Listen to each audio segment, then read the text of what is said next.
Greetings, System Failure listeners. Nate here with your weekly essay read.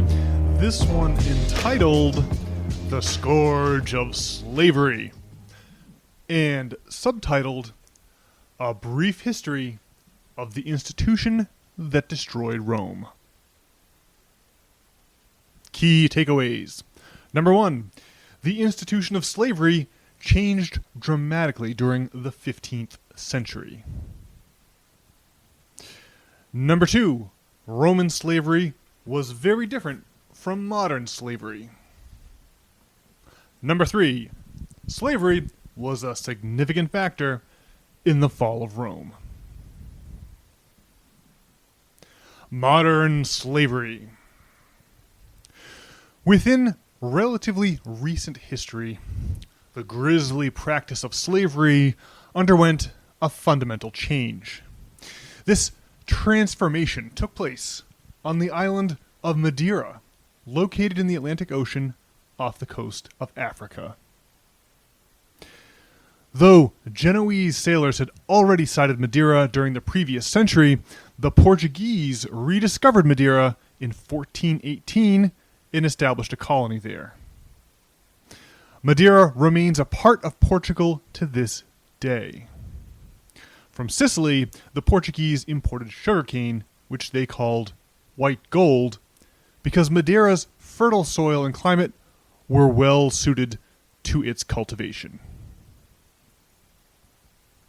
But sugarcane cultivation is a brutally labor-intensive process.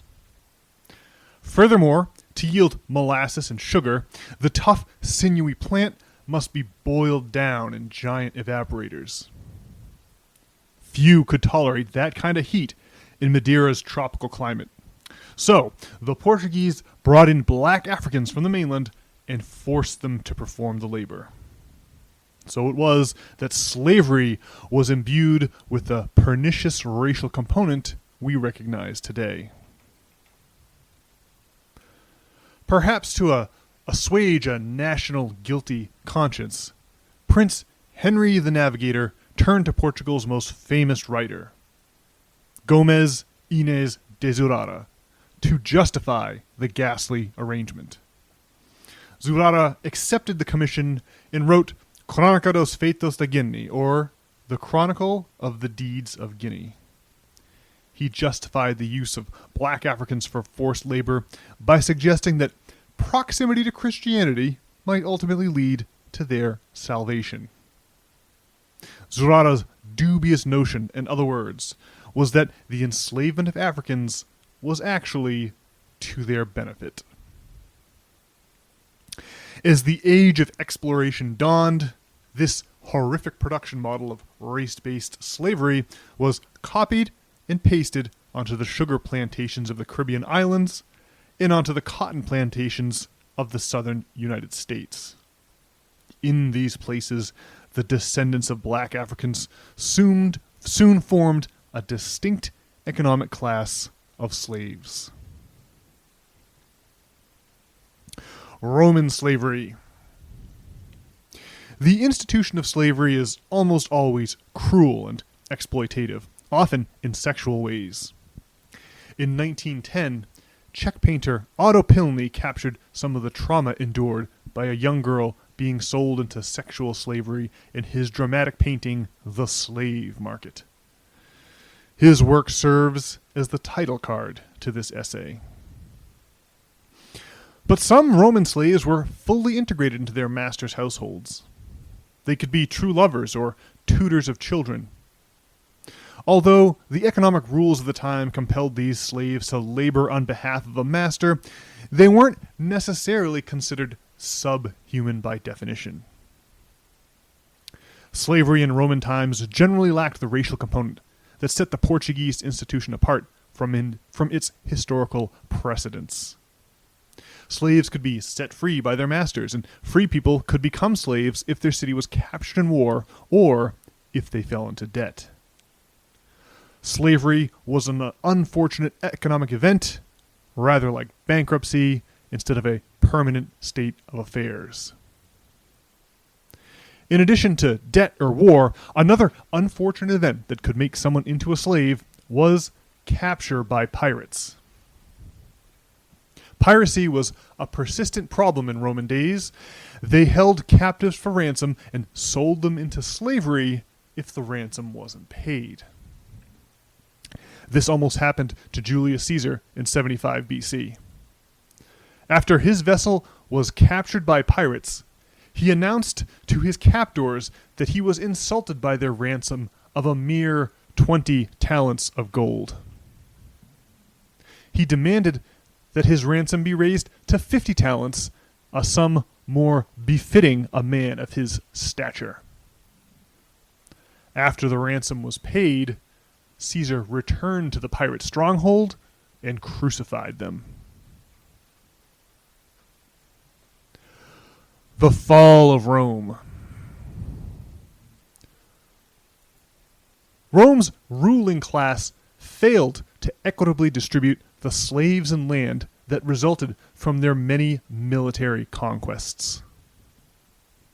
Instead, they hoarded these spoils of war for themselves, creating vast slave farms called latifundia that drove Rome's free farmers out of business. Unable to pay their mortgages, small farmers were foreclosed upon en masse. A rigid Roman legal code systematically awarded their collateralized farms to the ruling class, who used the land to create even larger latifundia, further exacerbating the wealth inequality that threatened the stability of Roman society. Great masses of displaced farmers descended on the capital, only for the oligarchy-controlled Senate to block any redress of their political grievances. In January of 43 BC, the situation finally came to a head when Julius Caesar marched on Rome as a populare, or a political representative of the working class. But Caesar was assassinated by an oligarchic conspiracy before he could implement the land reforms demanded by the desperate masses. From that point forward, Roman society carried on as an empire, with an emperor wielding the only tool that could contain the white-hot class war that roiled it: autocratic political power. Of course, Caesar was not the only economic reformist to make a big splash in Rome. Within a few decades of his assassination, Jesus proclaimed the good news, gospel in Hebrew, evangelion in Greek, that the debt forgiveness enshrined in Jewish scripture was finally at hand. This demand for debt forgiveness might have saved the Roman Empire from collapse by mitigating the wealth inequality that was tearing it apart. Small farmers unable to pay their mortgages could have kept their land instead of seeing it foreclosed upon and transferred to the already wealthy. In the end, Jesus Christ famously received the same treatment as Julius Caesar: public execution. But his teachings and the remarkable circumstances surrounding his death combined to create a powerful social movement, one that the Roman authorities tried to suppress. But as the Roman Empire crumbled and its borders shrank, the oligarchy found that the new Christian faith was too popular. They gave up trying to suppress it. In 313 AD, the pagan emperor Constantine converted to the new faith. And in 380 AD, Theodosius I declared Christianity the new state religion of the collapsing empire. The Roman Catholic Church was born. As Roman civilization gradually vanished from the Italian peninsula, the former oligarchy retreated into fortified homes at the centers of their vast latifundia estates. The individuals who worked their fields became attached to the land as colonoi, or serfs.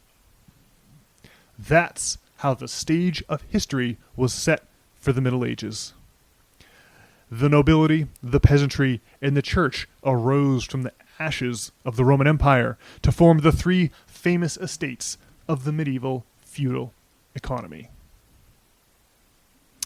Conclusion: the poisonous institution of slavery drove the United States into a catastrophic civil war, and the racial component of modern slavery remains a complex legacy American society is still grappling with today.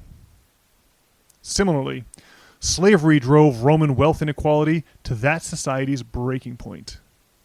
It eventually culminated in a debt crisis that defined Roman history and shaped the rise of feudalism in Europe. Alrighty, folks, well, that's it for this week's audio essay. Hope you enjoyed it. If you did, come on over to systemfailure.org. There, you can enter in your email address to receive the text version of these weekly essays every single Sunday morning in your email inbox. That way, you can view the further material section, which this week has an interesting quote from David Graeber's Debt, the First 5,000 Years, and you can also view the title card mentioned in the essay. Furthermore, if you'd like to get in contact with either Brian or myself, you can accomplish that feat over on the About page at systemfailure.org. I recently had coffee with someone who did just that and happened to be coming to Portland, Maine for work, and we had a great discussion. I would encourage you to do the same. Okay, well, with that, I'm off, but I'll be back on Monday with Brian with a regularly scheduled edition of the System Failure Podcast. Can't wait to talk to you all then. Hope you're having a great week.